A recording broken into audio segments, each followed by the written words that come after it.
Hey guys, this is Mike with JMD Yu-Gi-Oh! Back with another character deck profile. Today we're going to be looking at Yugimoto, specifically the spellcaster strategy that he used throughout the show. So it's mainly going to be looking at like Dark Magician support, just Dark Magician in general, some others just spellcasters along the way you'll see shortly here. And then of course a lot of spells and traps that are all spellcaster related and or Dark Magician related. So it's actually a super fun, consistent, casual deck to play. It's one of the more powerful, I would say, of the casual character decks that we have.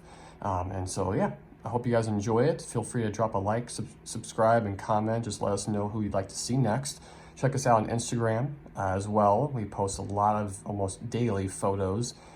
Just cool kind of scenic photos, as well as hints for the upcoming videos and just alerts in general for any of our videos in the future. So again, feel free to check us out. We have the we should have the link down in the description, but if not, it's JMDYGO. So JMDYGO. All right, let's go and get started on the video here. So as you can see right here, we're going to start off with Magician of Faith. Obviously, a staple of even some GOAT decks. Being able to get a spell from the graveyard after you're already using it, like a Pot of Greed or a Monster Reborn or any of the spells and traps, spells that Dark Magician are related, obviously are super helpful. So again, very important card there. And then we got Old Vindictive Magician. Again, all these are obviously cards that Yu-Gi used, and that's pretty much what it's isolated to. As well as Apple Magician Girl and Lemon Magician Girl, two that he used in the Dark Side Dimensions movie. And we got some 4 stars here: Magician's Valkyria, Breaker the Magical Warrior, obviously a great spell and trap removal card, as well as Witch of the Black Forest, a great card to facilitate searching for certain pieces. This is honestly just a guaranteed Old Vindictive Magician right off the bat, or even like a Magician of Faith. So super helpful. We got more 4 stars here. We got Gemini Elf, Mystical Elf. It's the only vanilla monsters in this deck aside from Dark Magician, actually. And then the last of the 4 stars, we have Skilled Dark Magician. Obviously, super essential to this deck. The 3 counters that it requires to then pop out Dark Magician is honestly really easy to come by, considering how many Dark Magician support spells in this deck there are, as well as just overall spells in this deck. So super easy.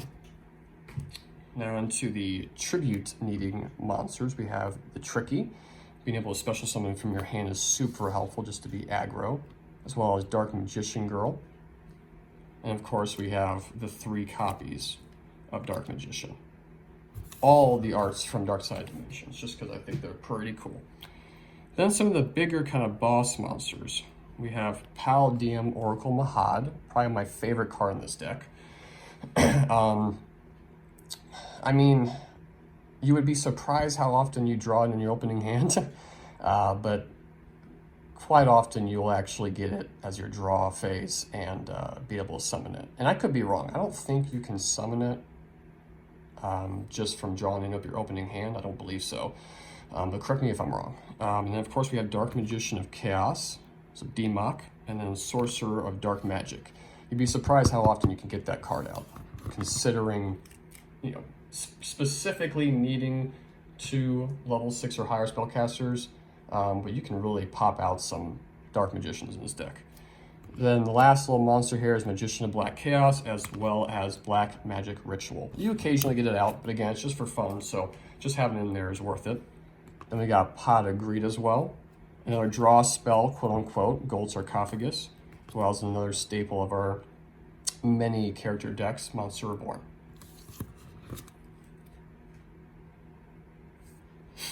All right, up next we have Magic Formula, as well as Mage Power, and then Book of Secret Arts. All 3 are some equipped spells that are in this deck. All 3 are super helpful and useful. Magic Formula, obviously pumping the Dark Magician or Dark Magician Girl. Mage Power is a little bit more universal, and then Book of Secret Arts is just another card that he used that can work out as well. We got Magicians Unite, another quote-unquote pump spell, and then of course Dark Magic Veil and Dark Magic Curtain. Dark Magic Veil and Dark Magic Curtain are obviously two very useful ways of getting those Dark Magicians out without actually having to use tributes. So those are essential in this deck. And honestly, those are pretty nice to pop back into your hand for Magician of Faith as well. And then we have Magical Dimension. Great card, being able to kill something as well, special summoning something from your hand. Again, another way of getting a Dark Magician out. Then Diffusion Wave Motion Cannon, or sorry, Diffusion Wave Motion. I was looking at actually one of our lists earlier, and we have a Wave Motion Cannon in there. That's why I was thinking that. Then we have Dedication Through Light and Darkness. Getting that DMOC out is super nice. Now the last little bit of spells here, we have Magical Contract Door, Bond Between Teacher and Student, as well as Thousand Knives, of course. Again, Thousand Knives is pretty much always online because of how often you get a Dark Magician out. And then the last little bit here, it's a pretty quick video.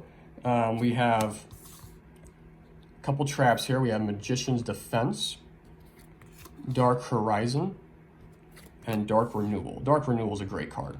Don't really have to explain that too much. And that's the thing with this video. It's going to be a quick video just because a lot of these cards are self-explanatory. And, and a lot of these are staple cards or very common cards that I don't want to have to bore you with the reading of every single effect. But, Dark Renewal is very good. Dark Horizons, honestly, I really like the art of it too.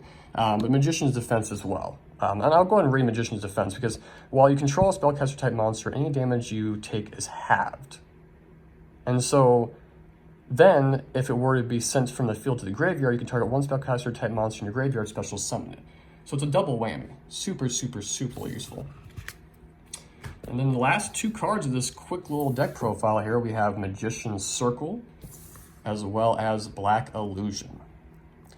Black Illusion, let's see, until the end of the turn, all dark spellcaster type monsters with 2,000 more attack you currently control cannot be destroyed by battle. These their effects are negated. Also, they're unaffected by your opponent's card effects. This is probably the best trap and/or spell that's, I would say, other than Pot of Greed or Monster Reborn in this deck. Because, you would not believe the amount of times that, because think about it this way. Dark Magician is only 2,500 attack. Unless you get an equipped spell out there, it's not getting much bigger. And the whole point of this character deck is really to just power out those Dark Magicians pretty quickly, occasionally pumping it or using 1,000 Knives to get over something bigger, and just being a aggro deck. And the one time your opponent gets something that's able to kill your Dark Magicians, having this in your back pocket is wonderful. So that pretty much does it for the quick little deck profile. Please like, subscribe, and comment down below what would you like to see next. And thanks for watching.